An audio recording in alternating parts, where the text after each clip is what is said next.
All right. So this is the inaugural podcast of the Misogi Mission. All right. My guest today is Chris Plentus, who I met back in a gym owner mentorship group.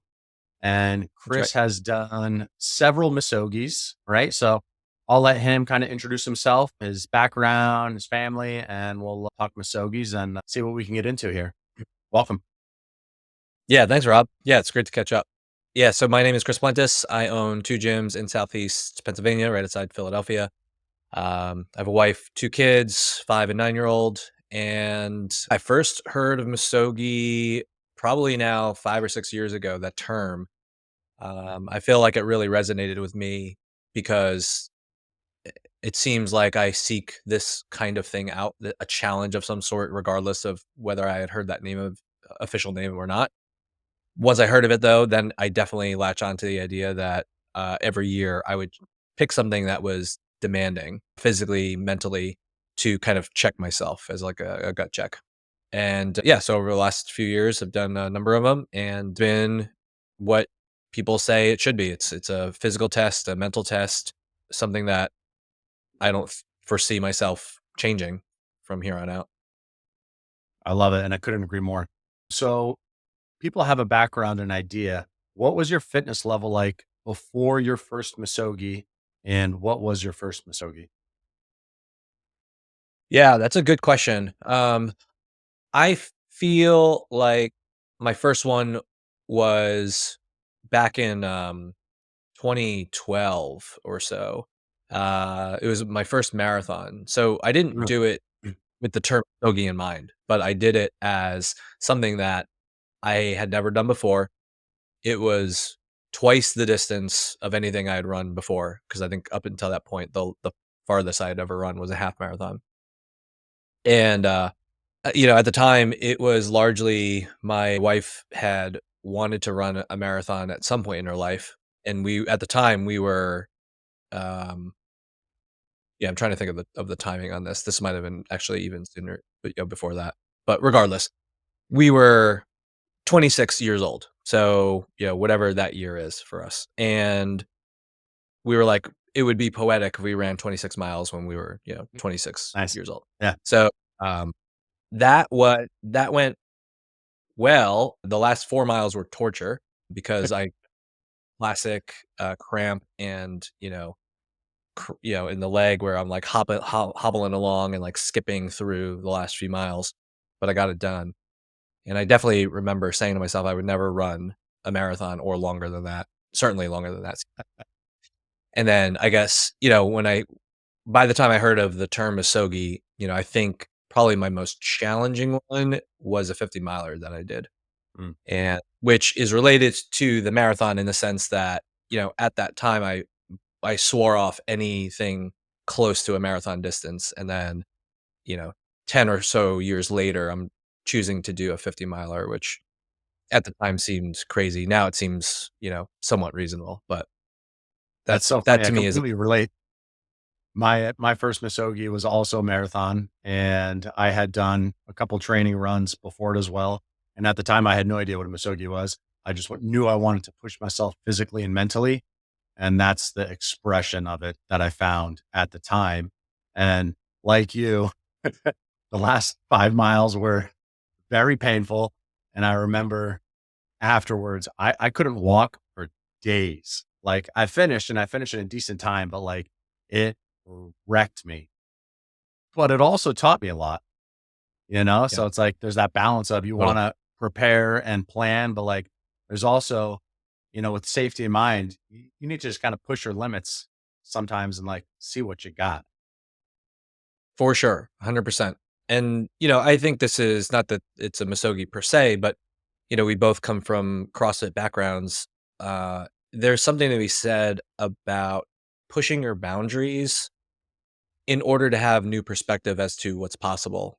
Um, there's a reason why these things work, and there's a reason why people who get into them kind of get addicted to them. And I don't think necessarily I think there's a component of, like, getting addicted to it for the, endorphins and for the physical, feelings we have and everything like that. But I find that the people like us who kind of gravitate towards these things, we want to get better in all facets of our life, right? Like, I know you're a big family guy. I love, the idea of being able to do stuff professionally, but also be a great dad, right? And th- there's something to be said about gut checking and testing yourself and then just having a new bar. And I don't even consider it like moving the goalpost, right? But it's realizing, just like we see people do CrossFit, and, 70-year-old does their first box jump on a, 6-inch box, or, stack of plates. Mhm. And then suddenly they're going for 8 and then 10 and then 12-inch box jump. And it's enlightening to people to realize what they can actually handle, both physically and mentally. Yeah, I completely agree. And I think it was Greg Glassman who said we fail at the margins of our experience. And Yep. so it's like if we're defining the margins ourselves and we're not doing anything to purposefully push those margins out farther, we're kind of just Yes. accepting the status quo and, I'll dare say, mediocrity. Because if we're not truly challenging ourselves, how do we know what we're capable of? Yeah. Especially in this day and age, it's 2025, and we, for the most part, there's a lot of problems going on, but for the most part, we have incredibly privileged environments where we can go to a store and just buy whatever food we want. And we have clothes on our back and air conditioning and heating. And, hundreds of years ago, this would not, I mean, even 100 years ago, these were luxuries, right? Or even people didn't even think they were possible. So I'm sure, yeah, I'm going to guess you read The Comfort Crisis. And it's something that is really important for us to, I mean, at this day and age, you have to kind of artificially create these challenges because the fact is nature's not doing it for us anymore, you know? Yeah, yeah, I totally agree on that concept too. It's like you have to learn the discipline of getting comfortable with being uncomfortable. Because if we're not Mhm. uncomfortable, then we're literally, I won't say degrading, but like we are getting weaker if we're not in Yeah. discomfort at certain points of time throughout the week. Yeah, absolutely. I mean, there's an aspect of, like, being ready for, emergency situations, right? Of course. We wanna be prepared, we wanna be strong, we wanna know how to react and, handle ourselves if needed. Yes. And, what are the chances of that actually happening? Probably very, very small. So there's also this component of, simply testing ourselves in order to just grow, again, physically and mentally. If for no other reason than, if we don't do it, then the trajectory we're on is just getting very soft and very used to our creature comforts. I totally agree. So it's like you can track your bank account and you can watch that grow, hopefully, right? But if you look Mhm. at Mhm. the self and your person, it's harder to quantify if you're growing or not. Yep. So looking at the idea of a misogi is almost a way to quantify, am I growing or am I retracting? Yeah. Let me ask you this, because I do not have a military background. You do. Do you feel like, for yourself, this type of mentality of challenging yourself, you pretty much always have? Because I have to imagine, all the training and the experience that you have going through the military. I mean, I think a lot of people kind of look at your accomplishments, physical accomplishments, and, kind of say like, well, that's Rob. Like, Rob, put himself, through challenging situations in the military, right? That's what he does. Yes. I mean, if you knew me when I was in high school, you would laugh at that statement because I was not athletic by any means. So like That's I, interesting. yeah, so I went to a public high school for freshman year and I was on the mountain bike team. That was it. That was the only thing I did. But I Mm. didn't do that well in school. I was getting like B's and C's. So I applied to an all boys private school, which my dad went to. So I had kind of a leg in at that point, despite my mediocre grades, and I got in. And one thing that that school made us do, makes everybody do, is you have to play 3 sports. All right. So you have to play a fall, winter, and spring sport. And I Mm. was not athletic, but I still had to do them. And throughout my high school career, I redid freshman year, so I was there for all 4 years. I wasn't on varsity the entire time. Not Mm. one sport. So, like, I did football freshman year, hated it. I was on thirds football, so there's a varsity, there's a JV, I was on thirds, and then on the thirds team, I was on special teams, like kick return or something like that. Like, I wasn't even on a line. So, like, that speaks to my athleticism. But then I played hockey in the winter, and I was on thirds and varsity B, so, like, not varsity, but, I was okay at hockey. I played for, like, a big portion of my childhood, and I played lacrosse, and again, I was on thirds and JV. So, like, I was always missing that mental component to take me to that next level.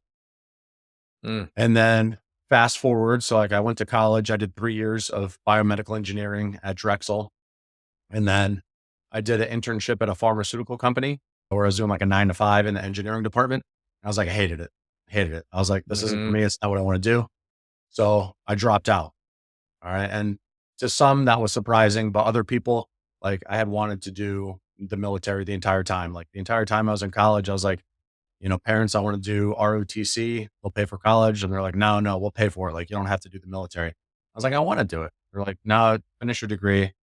Just do the path, that everybody does. Yeah. So eventually I had enough. I dropped out. And when I enlisted in the Navy, I was so mediocre. Right? I just barely passed the Navy SEAL physical fitness screener test. Like, whatever Mhm. the requirements were at the time, like, just barely scraped by. Like, I think it was like a 500-yard swim. And I remember gasping for breath and absolutely dying at the end of it, and, like, just barely made it. And, like, if the requirement was 8 pull-ups, like, I was just barely getting 8 pull-ups, like, bare Wow. minimum. But one thing, and I'm not sure exactly where it came from, but I remember it started with the Navy fitness test. And I had a few months before I shipped to boot camp. Every test, I got better. The swim, I got faster. The pull ups, I was doing one more each time. The push ups, I was doing more each time. The sit ups, more each time. The run was getting faster. So, like, I started having more of a drive there. And maybe because I cared more. I had a childhood Mhm. dream of being a Navy SEAL. And Yeah. then, same thing when I got to Buds. Like, everybody's a stud when you get to Buds. Like, everybody's physical specimen. I was always in the middle. I was never a bottom performer there. I was never a top performer there, but I was what they called the gray man. So it's Mm. like I was always accomplishing the task. I was always doing the workouts. I was finishing them, but I wasn't on the top or the bottom. So you kind of just float in the middle. Like, the instructors didn't always know your name because, like, you're not on the bottom, you're not on the top. So you're just kind of like getting through there. Right. But when I got out of the Navy, all right, so fast forward 6 years, I opened my CrossFit gym. 2 years went by. And in that time, it's kind of I don't want to say cliche military story, but I kind of lost myself, not knowing who I was after the Navy. I got divorced. I wasn't challenging myself physically. And then 2 years after I exited, that's when I did my first Misogi. And similar to you at the time, I didn't know what a Misogi was, but it was a marathon. And I signed up for it, and it kind of reignited this drive to challenge myself. And that's what I wanna bring into this Misogi missions is, like, I can see it in society, like, the average dad's, like, inner fire is getting dimmer, Mm. Mhm. right? And so I wanna bring more awareness to the idea of Misogis and education and inspiration to try to get more dads fired up to do hard things. Yeah, I like that. One of the things I did that's funny. I have a similar engineering story. I didn't drop out completely, but in the middle of junior year, dropped out of engineering, but just transferred to the Mhm. arts and sciences college to get a degree in human services, and then eventually become a high school counselor. But so I identify with the idea of like making a major career change based on like how you're feeling about especially the work experience you had. One of the things that Jesse Itzler talks about Misogis a lot, and I understand the idea that it needs to be hard, right? You can't. It's not going to be a cakewalk. I don't know if I've done any where I truly hold to his idea that it's like a 50-50 shot of whether you're going to do it or not, which I'm okay with because I think there will eventually be something that I do that is like, yeah, I don't know if I'm going to complete this, right? Not that I was completely confident going into a 50 miler, but I had done a 50K, um, which, is over a little over 30 miles. And I felt amazing. I felt like I could go another, what would end up being 20 miles. So I signed up for a 50 miler.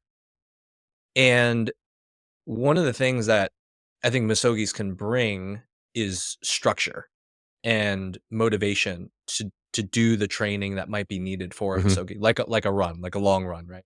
So if someone's Misogi for them is a 10 miler in Philly, there's a very famous Broad Street 10 miler. That's the longest anyone that particular person would have ever run. They're going to train for it, right? Could be a marathon, could be a 50 miler, could be a 100 miler, right? And there are so many other things that will fall into place because of, let's say, you're on a training plan. If you're on a training plan, especially for whatever, for running, for triathlon, you're going to go to bed early. You're going to wake up early and get your training done because kids are getting up and you got to feed them. Or you're going to get them out the door and then do your training if you need to. All of this time is going to compress, which is just going to make you more efficient in whatever it is you need to get done, right? Because there's the Parkinson's law, which is like the work will expand to fit the time. And if you have 3 months to write a term paper, you're going to take 3 months. If you have a week to do a term paper, you're going to do it in a week, right? And so one of the things that I really like about this idea of signing up for something or dedicating, or having the goal of doing something, difficult is that you're probably going to do things to prepare for that, and that preparation is actually largely the benefit. Because whether or not I completed the 50 miler or for you, I know you've done one or the marathon or whatever it is, right? Regardless of the finish or not, you put in all of that work beforehand. And that doesn't leave you, Yeah, I right? totally agree. It's all about establishing awareness and bringing about progress to certain areas of your lives. Like, for example, nutrition. Like, you can't do a 50 miler without learning a lot about nutrition. Some people Right. even say it's more of a nutrition challenge than it is a fitness challenge because, like, Yeah, yeah, so you're many like, people, yeah, it's fast yeah, walking or hiking with, a lot of eating, yeah.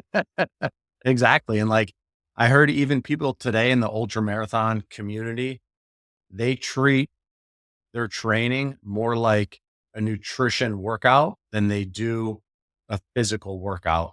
And they know Mm, that they can run X number of miles, like their body can handle it.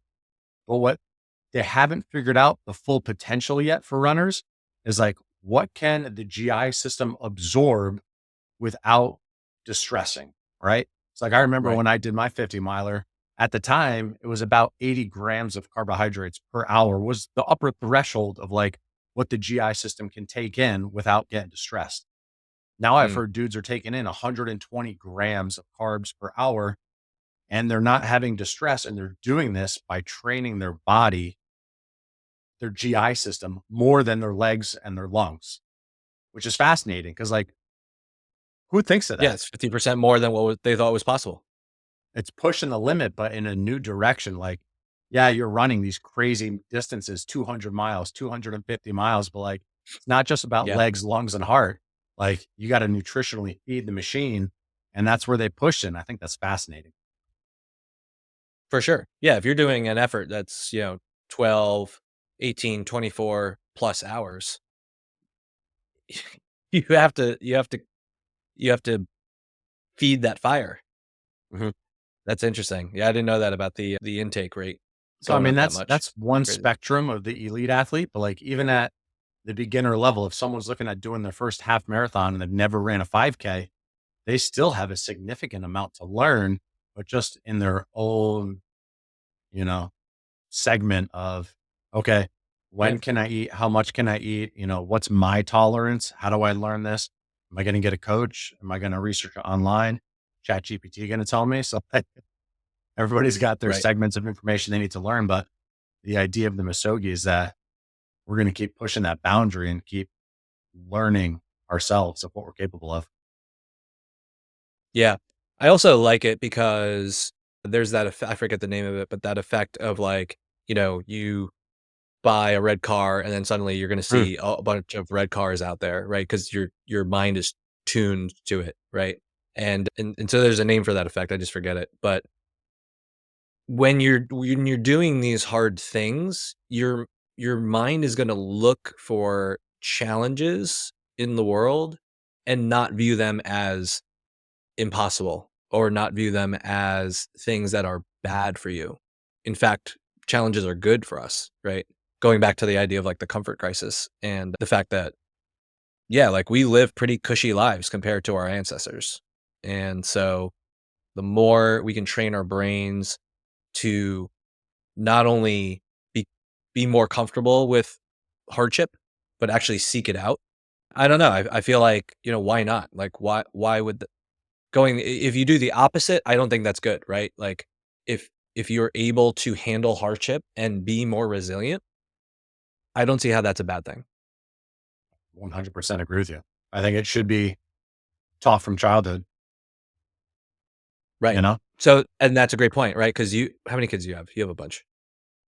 5, You have 5, yeah, okay. So I have 5 kids. quote, unquote, "only 2," but they watch us, right? Like, Mm. they see what we're doing and they hear what we're doing. And so, no, like, my kids aren't coming with me on long runs, but they know that I'm out doing them. And they know, another one we did was a 24-hour row. Now that was on a team. So I didn't, personally row 24 hours, but we rotated through. And my kids came and they saw me doing it. And yes, they see, normal workouts at the gym anyway, which I love them to witness. But these specific things that they hear about, they talk about. Like, I know that they've told their friends because their friends will, you know, mention to me, reflect back to me that I am running through the middle of the night for, different Misogis. And yeah, I mean, that's just like the classic idea of being a role model for what we want to instill in kids, you know, working hard, My putting best effort memories in.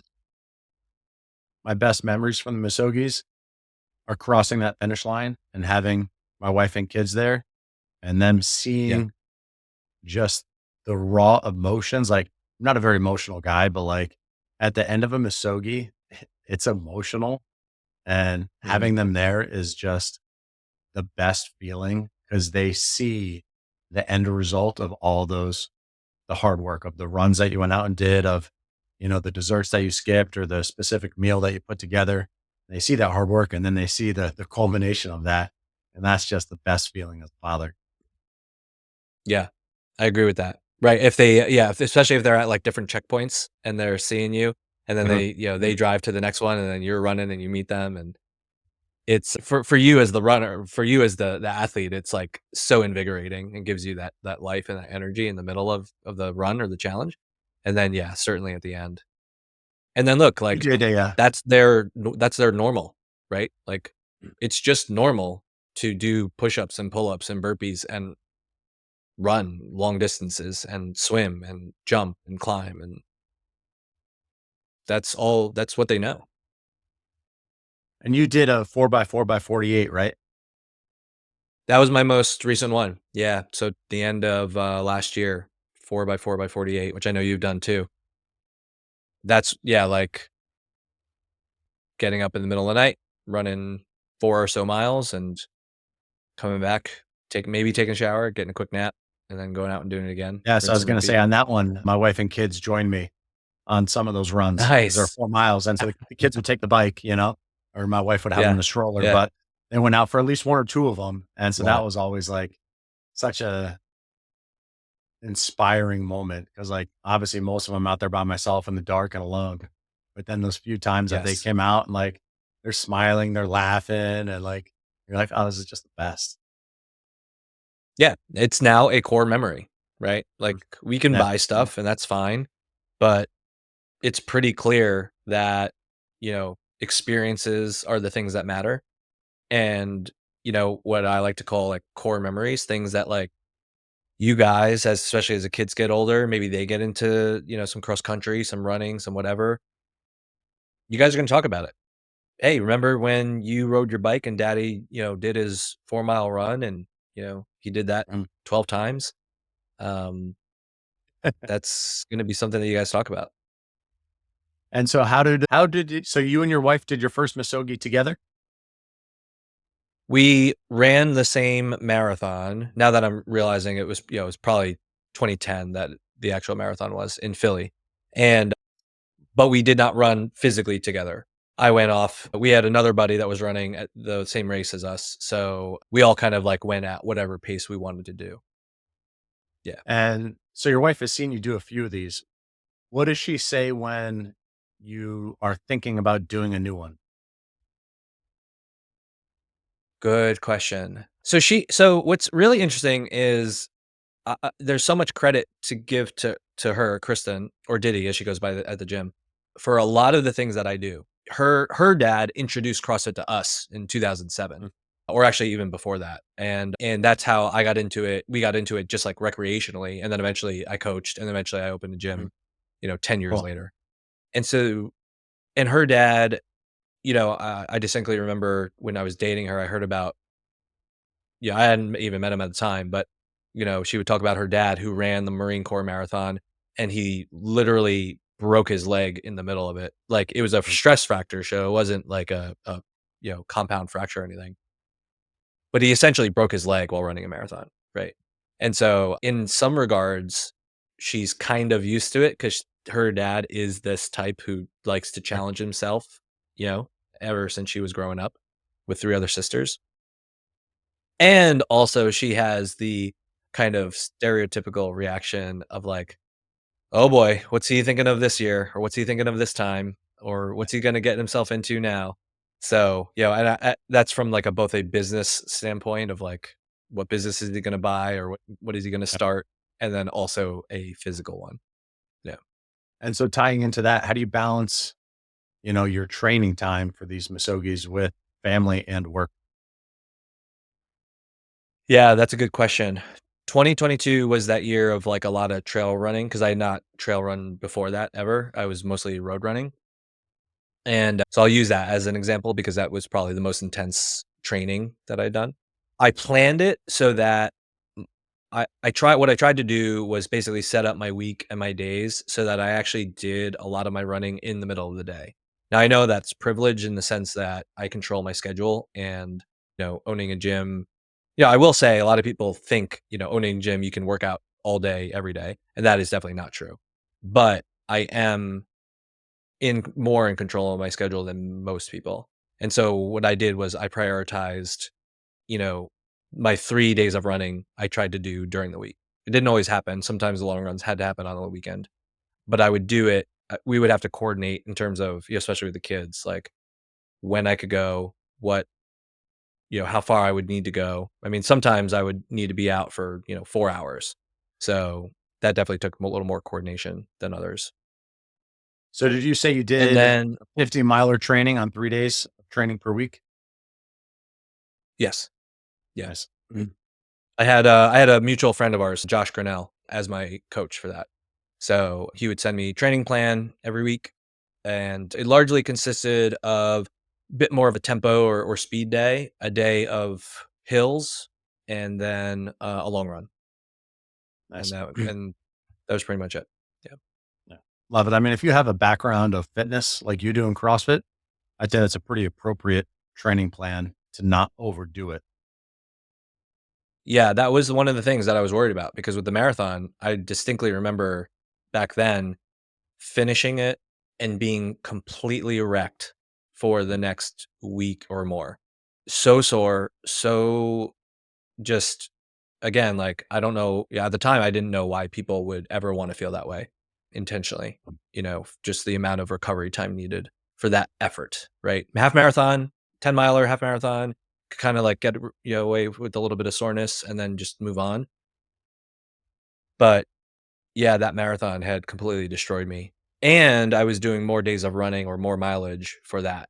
So I think the combination of running on trail the Mm. surface helped, and then also being smarter, like hiring a coach, um, for a training plan helped as well. That's a good question. So I was going to ask, how did completing, let's say the 50 miler, how did that change you? So like, I know you said you hired a coach for this one and you hadn't hired a coach for other ones. Like, how did that difference play in? And then after the 50 miler, if you look back, how did it change you physically, mentally, maybe spiritually? So having a coach was definitely great because most of the training was time based. It was not distance based. So a lot of people might have a training plan and it would say, okay, go out and run 3 miles. Whereas mine would be go run for 45 minutes and keep your heart rate below 150. Right. So, having a coach helped in many ways, largely, discipline wise, in the sense of not pushing the pace too much, staying more zone 2, zone 3 than I ever would have on my own. Before that, any sort of running I would do, I would push the pace as basically as hard as I could, Yep. because my instinct is to just get it done as fast as possible. But similar, in CrossFit, it's like the difference between a 4-time workout and an AMRAP. With an AMRAP, you're going to be moving for 20 minutes no matter what. So you're going to pace it differently than if it was, 5 rounds for time. So it was smarter in terms of the training and the pace of the training. Once I got done with it, I distinctly remember sitting around a table at one of these masterminds both of us were at, and I remember you talking about running a 50 miler, and I remember feeling like that was such an insurmountable distance. Right. It was beyond anything that it was literally twice what I said I would never do at the time. Yeah. And so when I got back from that meetup, one of our members at the gym is an ultra marathon or is an ultra runner.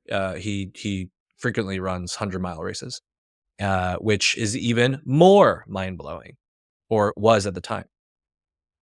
One of the things that I found from the training and then also just literally running the race is I have not run a 100 miler, and I'm not treating this flippantly, but it seems way more reasonable than it ever had before I had the experience of running 50 miles.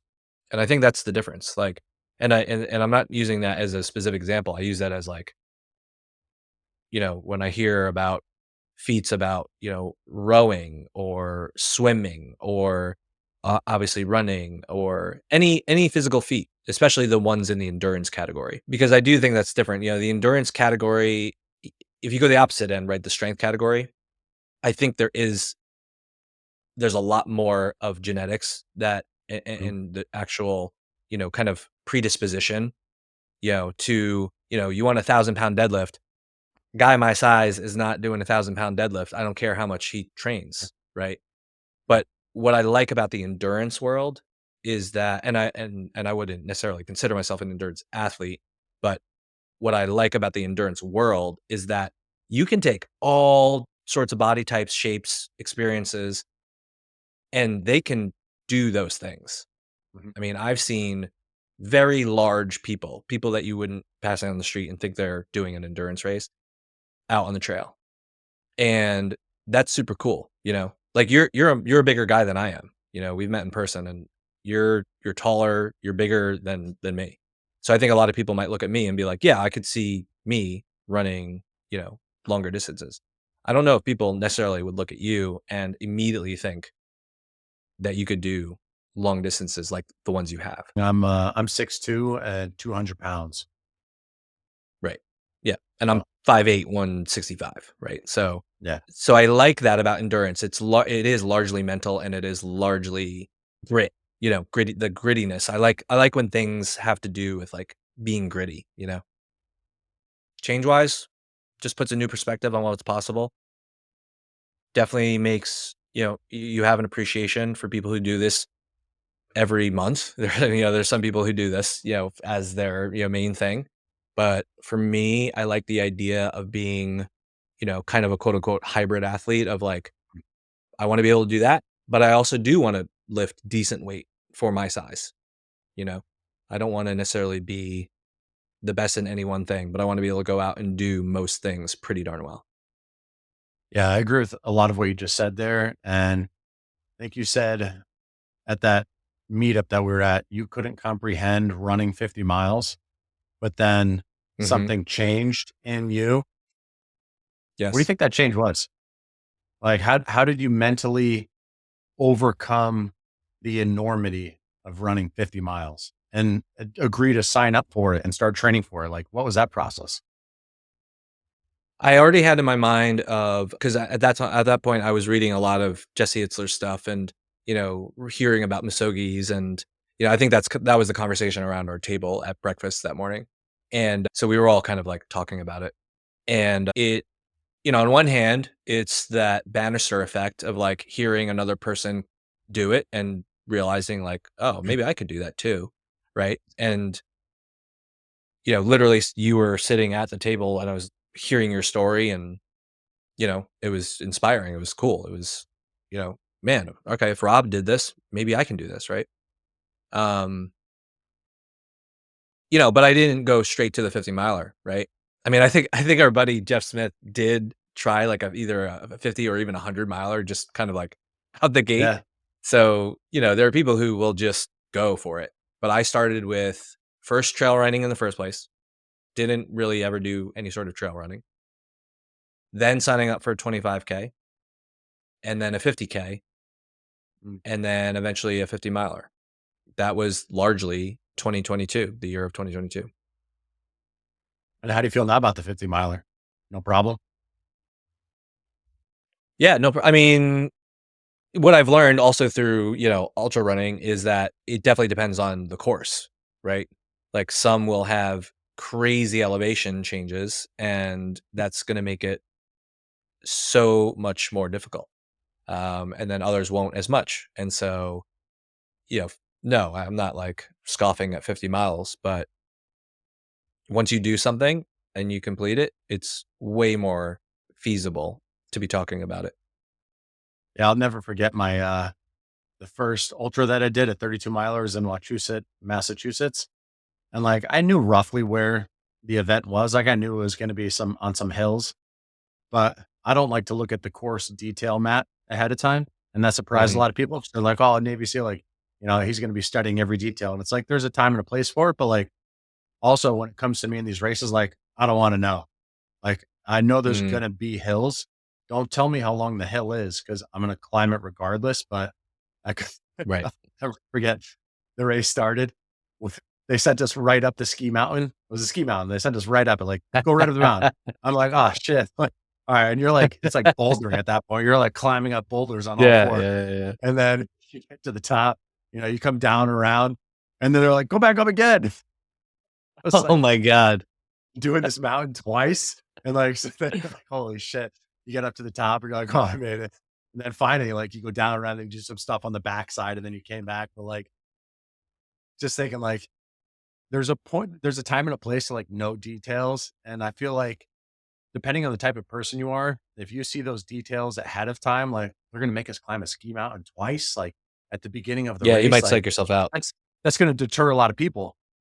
But Right, for me, and like at least how I operate, okay, I know it's on a hilly terrain. That's enough. I'm not going to look at the details past that. And I'm just going to take right. it as it comes. Like, so I'll never forget that. But then the sucker for punishment that I am, I signed up for a 50 miler at that same location. I think it was the next year. It sounds like you were, basically doing the Everest challenge. Yeah. So that one was on my mind for this year. I looked into it, but I couldn't believe they were sold out. So I'll look into it that It another year. But it's that gotten sounds pretty crazy savage. popular. Yeah. Yeah, yeah. For people don't know that are listening, do you want to explain what it is for 'em? Yeah, yeah, yeah, so the Everest challenge, I'm pretty sure it's Jesse I Itzler think it who, is. Yeah. kind of like started it a number of years ago. But and also if people don't know, Jesse Itzler, he's married to Sarah Blakely, who started Spanx. He himself started he started a jet company and then sold it and then got into a number of other different investments. One of the books he wrote that is relatively famous, or at least because of the guy that lived with him is famous. David Goggins was a Navy SEAL and Ranger who literally lived with him and put him through crazy workouts, and then Jesse wrote a book about it. Anyway, his Everest challenge is going to some ski mountain, because that's the type of terrain you need, and then starting at the bottom and hiking, running, climbing, bouldering your way up, and then you take a lift down, and then you go back up, and you accumulate the same elevation as Mount Everest, which is in feet 29,029 feet. Um, so from what I hear, I haven't done this. For what I hear, you're basically out there for like 30 hours going up a mountain and then getting lifted down, going up a mountain, getting lifted down, and rinsing and repeating for, Awesome. 24 to 36 hours. I think the cutoff is 36 hours. I don't know if you agree with this, but I think the hardest part in an event like that, and kind of like the 4x4x48, is that there's starts and stops. So like you come down the gondola, Mhm. you have the choice of, do you want to go right back up and keep walking? Or do you want to stop for 1, 2, or 3 hours and like sit down, sleep, rest, massage, hydrate, Yeah, food, whatever? But man, when you stop getting that momentum going again, 100%. Yes. Yeah, even with races, if you stop at a, aid station for too long, that that first, those first steps, that you have to take to get back into it are the roughest. Yes. what they say, movement's medicine. But that reminds me of like, the 4x4x48, that got tough towards the end. Where like you stop, you get 2 hours and you can sleep if you want or shower, eat. But Yeah. like getting going again after you've already done, 40 miles, the legs just don't want to go. They don't. But like Yeah, especially in no the middle of matter the night, how because then your body no also matter wants to how sleep. stiff they are or how like tired and sore they are, you can always move, even if it's slow. And I think that's one of the big lessons in Misogis and ultras is that moving a foot at a time is moving a foot at a time. So like people have these misconceptions that ultra running, specifically like 50 milers or whatever, like there's a bunch of like antelopes out there and they're galloping through the hills. And there are those people out there. There are those people. But like for me, at least, I don't know if it was for you, but like for half of it, you're walking and hiking. Like we're not Yeah. running 50 miles. It's a mix of walking, hiking, jogging, running. Like you go through emotions and energy waves, but no matter what, you're Oh, yeah. moving. Yeah, it's largely, I don't know about you, I like to pick a point I can see to get to as my next, like, marker. Like, so my only goal, right, even though there might be 20 more miles to go, my only goal is to get to the tree that I can see, a little bit further away, which is usually about, 2 to 400 meters away, whatever that distance is. And if I can do that, then I pick the next tree, right? Because you add all of those up and then you're done. But largely, many people, it's too crushing, it's too insurmountable to think about the total distance that you need to go. You need to pick smaller milestones to hit. Absolutely. Yeah, What's the saying? How do you take down an elephant? one bite One at a bite at a time. time. So if you met another dad, right? And let's just say they were thinking about doing a race, let's call it a marathon, but he was feeling intimidated. What would you tell him? That you should probably do it. Generally, we should do the things that we're scared to do. It's not to say you should, jump off a building or do anything that would, cause irreparable harm. But for the most part, if you're scared to do it, the reward on the other side is that much greater, right? So you choose something that you can easily do, and you're not going to be that scared of it, but also you're not going to be rewarded by it, you know. But if you choose something that gives you a little bit of those butterflies, and I know Itzler likes to talk about, it should scare you enough that you have a 50-50 shot, and okay, yeah, I get that. Maybe it's a little bit, more than that for you in whatever the scenario is. Good. And again, like you don't necessarily have to start with, let's say it's a marathon that it's someone's goal, right? Like they don't have to sign up for a marathon and do it the next week, right? I think it totally is reasonable and I think it totally makes sense to build up to it. Because again, to me, largely the benefit is the structure it provides you, the motivation it provides you to do the training. The actual training itself is the benefit. The nutrition, like we talked about, the sleep that you need, the choices you're going to make. If you know you have a long run the next day, you're not going to stay out drinking, till all hours of the night. You're going to make Mm. reasonable choices, right? So, yeah.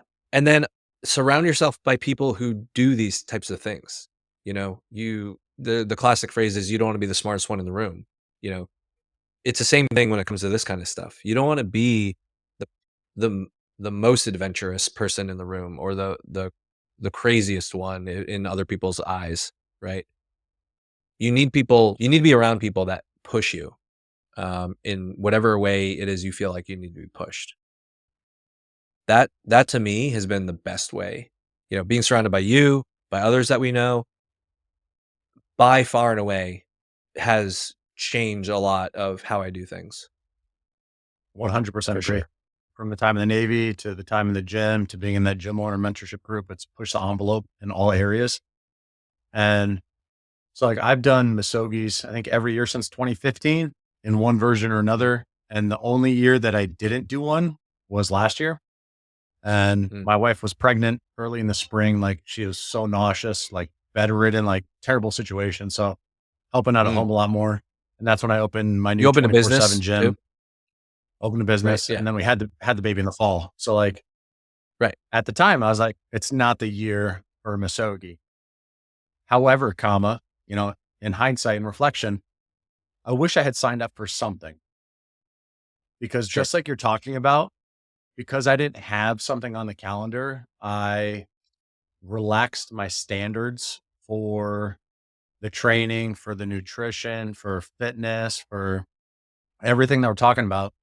And the year, it was a good year, but I feel like it could have been better had I maintained my habits and my systems of training for Misogi. So, like, maybe last year, knowing what I had going on, maybe I should have picked a half marathon for speed, something that's not a long Mm, distance, that'll still get me out in training, keeping to my healthy sure. habits and routines and systems, but like it's not overwhelming. But I can already say, so this year I signed up for a marathon and my goal is sub 3 hours. And Nice. like Well, you're saying, yeah. yeah, it's been on my mind for a couple years. And so, like, I feel like people assume because of my background that, like, I don't get intimidated, but I was intimidated by this idea of a sub 3 hour marathon.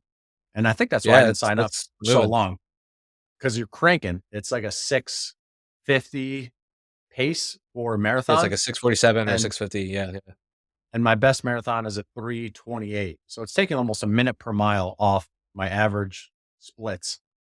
And I was Yeah. like, it was intimidating me. But like you said, that's how I knew it was a thing I needed to do because I was shying away from it. And finally I was like, no, fuck that. Like, I'm going to sign up for it. I'm going to go for it. Like, I'm going to put myself in paces. I'm going to train for it. And like, it's a Masogi. Like, if my goal is to hit it, but if I miss it, it's not about the race. It's about everything that Right. I've learned and put myself through throughout the year.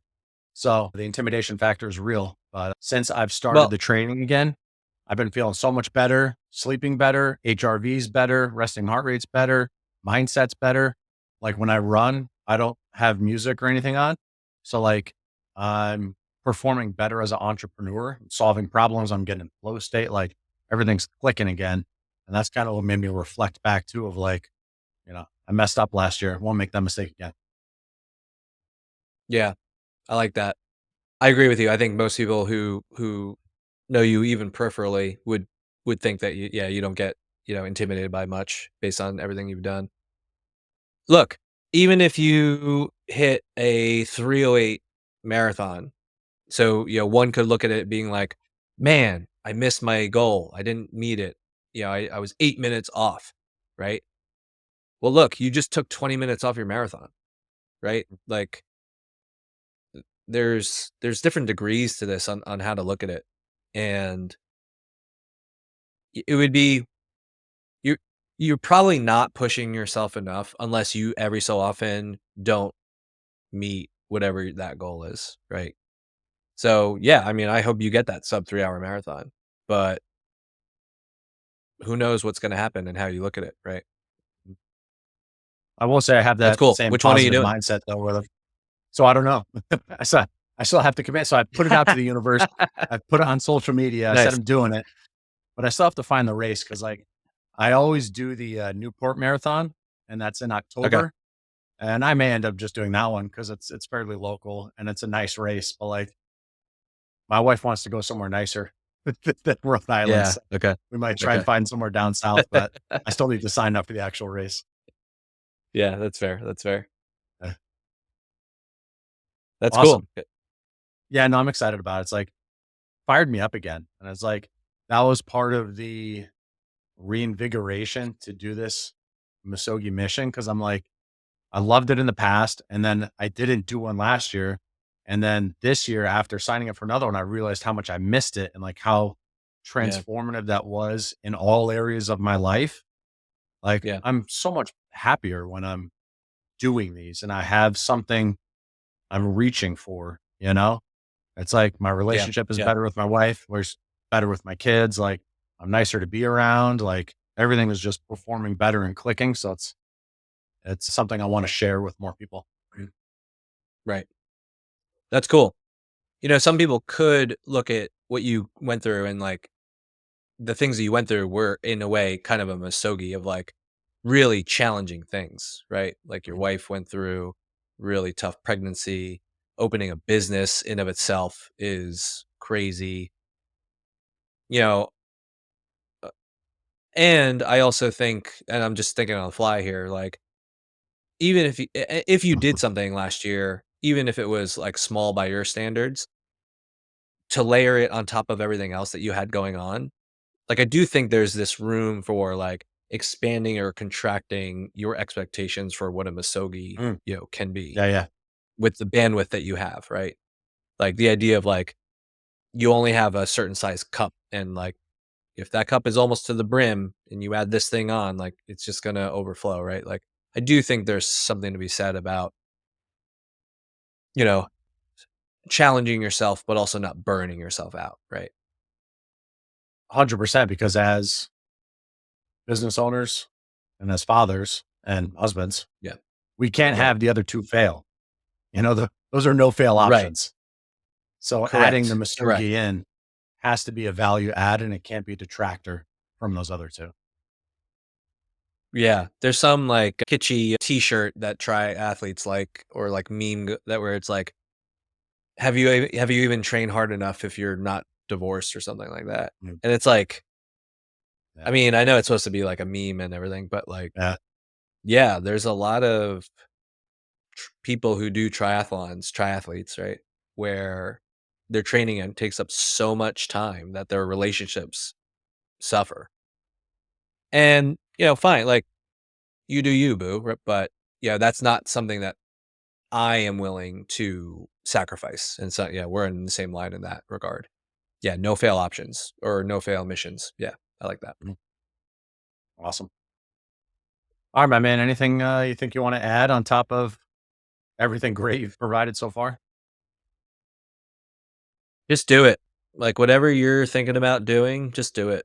Because again, like even if you don't, even if you quote unquote fail, there's lessons in there and there's all that, if you're going to be training for it, there's training that you can learn from it.